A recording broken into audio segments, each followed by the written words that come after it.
L'entretien de la matinale. Et il est 7h15, nous sommes avec vous, Andrea Kotondavola, pour la suite de la matinale. Bonjour. Bonjour Yumna, bonjour à tous. Et ce matin, nous sommes avec Anchia Bamana. Bonjour. Bonjour André, bonjour mesdames, bonjour à tous les auditeurs de ce matin, notamment ceux qui se trouvent actuellement dans les embouteillages. Ex-maire de Sada, ex-adhérent des LR, puisque vous avez été exclu de ce parti il y a 10 jours, et une semaine plus tard, vous créez le parti Maoré Solidaire. On a l'impression que vous vous y attendiez et que vous êtes déjà bien préparé en avance. D'abord, merci de me donner l'occasion d'échanger avec les Mahorais ce matin, tout au moins de venir vous présenter le nouveau mouvement, le nouveau parti Maoré Solidaire. Et l'adjectif veut bien dire ce qu'il veut dire. Pourquoi Maoré Solidaire? En réalité, c'est ce qui nous intéresse ce matin et c'est ce qui intéresse les auditeurs ce matin. Pourquoi Maoré Solidaire? Nous constatons que dans toutes les communes, il y a la naissance de petits partis d'union ou de petits groupes qui portent des noms SMS de Sada, Niamoja de Chikoni, Nouvel Élan de Mtsangamouji, Maesha de Chirongi. Bref, l'objet de Maoré Solidaire, c'est justement de rassembler toutes les bonnes volontés, tous ces petits regroupements, tous ces petits partis dans les 17 communes de l'île, réinventer une aventure collective au service de la population de Mayotte.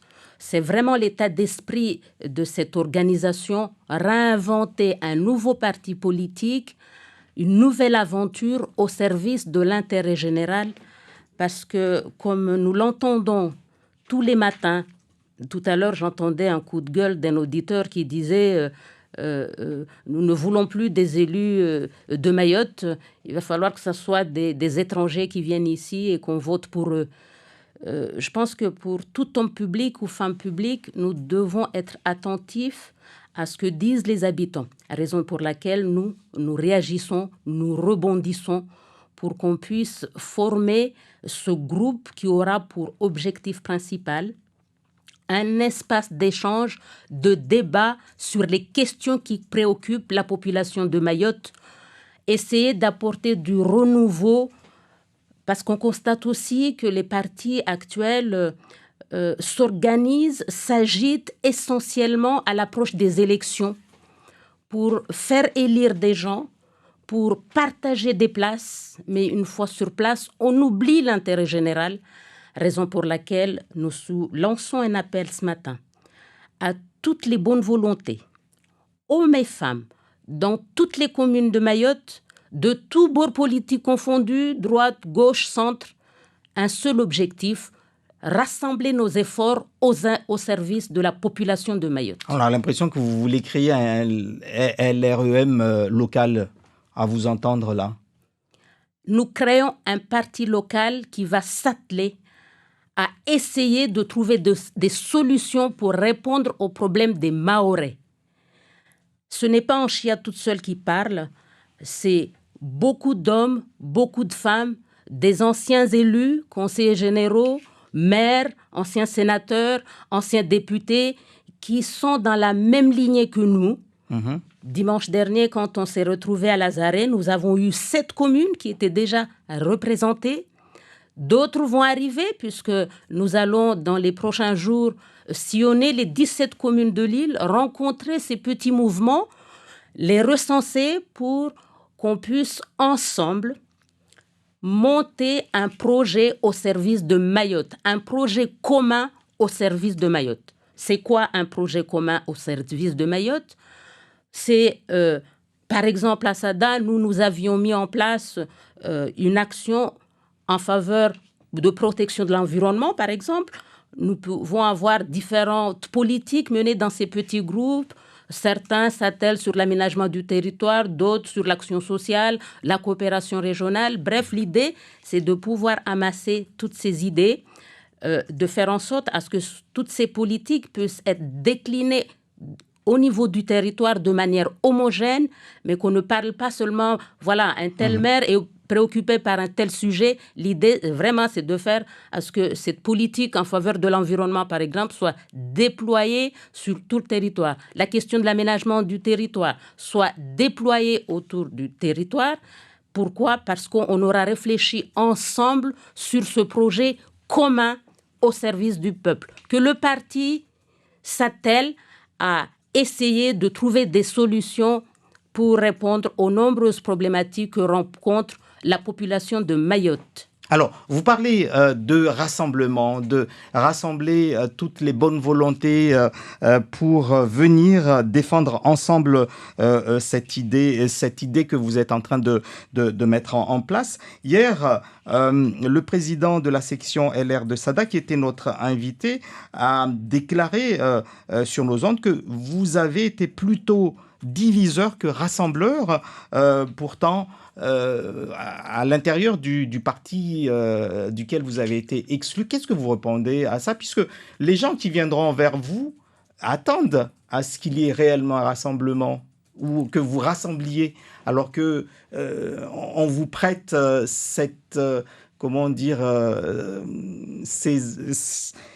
fait d'avoir été diviseur au niveau des LR. Alors, il faut toujours trouver un bouc émissaire. La vie est ainsi faite.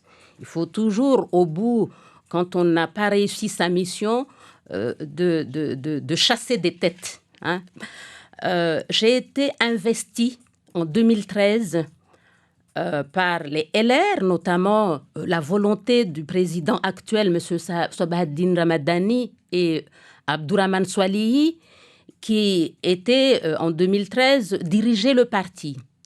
Ils ont pris la décision de m'investir avec le soutien d'une jeunesse qui était autour d'eux. Je tenais ce matin à les remercier de m'avoir permis de vivre l'aventure pendant 6 ans avec toute une équipe municipale dans la commune de Sada. J'ai été investie en 2013 sur un fond de conflit énorme. Nous avons malgré tout pu gagner les élections. Les conflits n'ont jamais cessé dans le parti. Les conflits n'ont jamais cessé dans les partis. Problème, le parti s'attendait à ce que ce soit le maire qui apporte des solutions à ces tiraillements et conflits. Sauf que très rapidement, moi et le conseil municipal, nous étions très clairs dans notre tête. Nous étions là pour déployer un projet que nous avions promis à la population pendant la campagne électorale. Je rappelle qu'avant 2014, la commune avait déjà vécu 6 années d'élections à répétition, 2008-2014. Rappelez-vous la population de la commune de Sada, rappelez-vous Mayotte, qui assistait à ça. 6 ans, 2008-2014, de tiraillement d'élections à répétition. En 2014, nous arrivons, je me rends compte que nous continuons à vivre ces conflits, mais à l'intérieur du parti. Très rapidement, pendant 2 ans, 2014-2015, nous avons essayé avec mes collègues vraiment de stabiliser la municipalité pour qu'on puisse déployer ces projets au service du peuple, parce que dans nos têtes, nous étions là pour ça.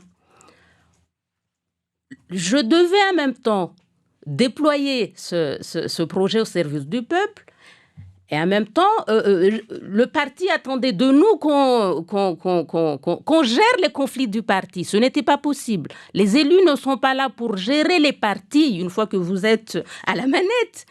Donc, c'était au parti d'organiser et éviter qu'il y ait ces conflits. Donc, nous avons fait le parti de faire en sorte à ce qu'on très rapidement, dès mi-2015, qu'on se mette au travail au service du peuple, raison pour laquelle je n'ai pas hésité avec le conseil du groupe qui était autour de moi, notamment M. Ali Hassan Bahedja, qui est resté avec moi jusqu'à maintenant, mon ancien directeur de campagne, et tous les élus qui avaient compris qu'on était là pour mettre en place notre programme de campagne au service du peuple, parce que les besoins, il y en avait, il y en a toujours. Nous avons fait le choix de travailler et laisser le parti s'organiser. Ce que j'ai à dire ce matin, vraiment, j'aurais souhaité que les responsables du parti se pose la question aujourd'hui, parce que c'est facile de dire que c'est la faute à un tel. Ça, c'est la solution la plus facile. De se poser la question pourquoi, en mars 2020, les LR ont eu 11% aux élections municipales. Je pense que ça mérite de se poser 5 minutes, de se poser cette question. En tout cas, la municipalité que j'ai conduite jusqu'en 2020, nous avons fait le travail que la population nous avait confié et je pense que c'est le rôle des élus, une fois sur place, de travailler au service du peuple, parce qu'il y a une réelle question dans ça, André, c'est que nous passons notre temps à faire de la politique, même au-delà de la période des élections.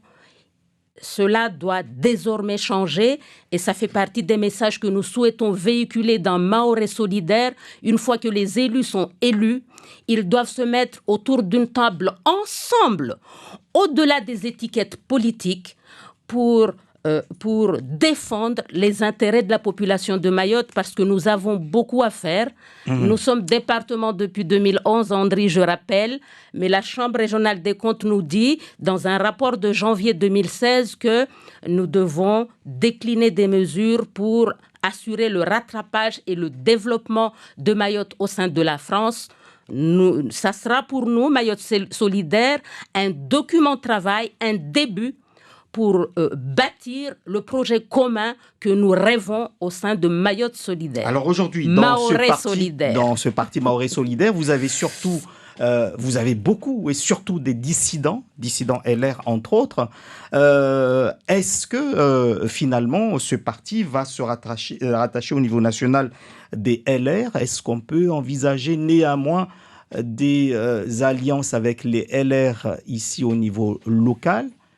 Et est-ce que vous avez toujours des amis avec Mahorais Solidaire n'exclut pas les alliances. C'est d'ailleurs prévu dans nos statuts que nous avons examinés dimanche dernier à Lazare. Nous avons examiné 2 documents fondamentaux, les statuts, la charte du fonctionnement du parti. Nous allons élaborer un règlement intérieur et mettre en place des commissions thématiques justement pour aborder les questions qui intéressent les Mahorais aujourd'hui et être force de proposition vis-à-vis de l'État. Parce que c'est ça aussi le maître mot.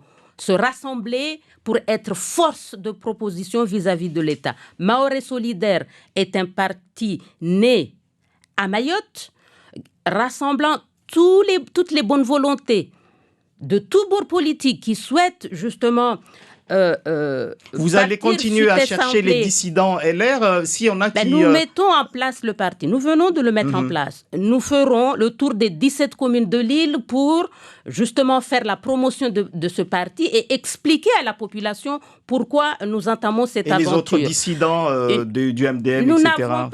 André, nous ne choisissons pas des têtes. Nous voulons rassembler tous les Mahorais qui sont préoccupés, hommes et femmes, qui sont préoccupés par la question du développement de Mayotte au sein de la France. Et le rapport de la Chambre régionale de comptes de janvier 2016 nous donne les bases pour qu'on puisse enclencher ce développement, mettre en pratique ce département au sein de la nation. Donc, nous ne choisissons pas de parti. Nous travaillerons, et c'est prévu dans les statuts, avec tous les gouvernements qui seront à Paris. Nous aurons des alliances à Paris, mais ce parti, les élus notamment qui seront issus de ce parti, porteront la voix de Mayotte à Paris, quel que soit le gouvernement à Paris. Nous ferons des alliances avec tous les mouvements politiques qui partageront les intérêts de la population de Mayotte. Est-ce que vous avez encore des amis LR aujourd'hui? J'ai des amis LR. Je peux dire aussi qu'il y a des LR qui ne partagent pas du tout cette décision d'exclure, parce que ça n'a pas commencé par moi. Et je vous rassure, ça ne finira pas par moi. Ni les autres maires qui ont été exclus. Je pense au maire de Chikoni, je pense à l'ancien maire de Tsingoni, à l'ancien maire de Bandjélé. J'ai des amis LR avec qui je discute parfaitement. Il n'y a aucune difficulté là-dedans. Mahorais Solidaire a pour objectif de rassembler toutes les bonnes volontés, pour qu'on puisse apporter des solutions aux nombreuses problématiques que rencontrent les Mahorais aujourd'hui, le département de Mayotte aujourd'hui, au sein de la nation française.